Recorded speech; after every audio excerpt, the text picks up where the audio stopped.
Controversy మీరు ఈ మాట అంటం ద్వారా తిరుపతి లడ్డు క్వాలిటీ బాగాలేదంట. తిరుపతి లడ్డు ఒకటి కాదన్నా, విపరీతమైన అవినీతి దాని మీద ఒక్కసారి ప్రత్యేకమైన డిబేట్ పెట్టు. ప్రతి ఒక్కటి చెప్తా నీకు నేను, ప్రతి ఒక్కటి 10,000 టికెట్ కాడ చెప్తా, అమ్ముకుండేది చెప్తా, లడ్డు చెప్తా, ఇంకోటి చెప్తా. ఎప్పుడో ఎందుకు మీ అబ్జర్వేషన్ ఇప్పుడే చెప్పండి తిరుపతికి సంబంధించి. ఏం కావాలి? మీరు అన్నారు ప్రతి ఒక్కటి అవినీతి అంటున్నారు, ఏంటి ఆ లడ్డు కాకుండా ఇంకేంటి అవినీతి? What did you notice? 10,000 రూపాయలు ఏదైతే టికెట్ ఉందో 2,000 రూపాయలు ఇస్తే టికెట్లు వస్తాయి. 10,000 రూపాయలు స్పెషల్ దర్శనం ఉంది కదా, నీకు టికెట్ కావాలి కదా, 6 గంటలకు నీకు ఓపెన్ అవుతుంది కదా, నీకు ఎన్ని టికెట్ కావాలో చెప్పు, నేను తెప్పిస్తా. 2,000 రూపాయలు ఎక్స్ట్రా చేయాలి.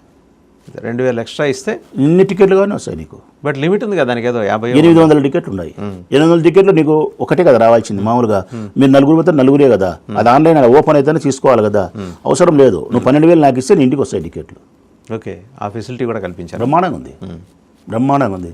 లడ్డు క్వాలిటీనే లేదు, ఆ వాసనే లేదు, ఆ రుచే లేదు. తర్వాత నీట్నెస్ తగ్గిపోయింది, కామలీలు ఎక్కువైపోయినాయి. కొండ మీద అట్లాంటివి ఏం జరగలేదు. కొండ మీద ఉండి స్వామివారికి సేవ చేసుకునేవారు ఎక్కడ చేసినా కానీ అపవిత్రమే. భ్రష్టు పట్టిపోయినారు, రోత పట్టిపోయినారు.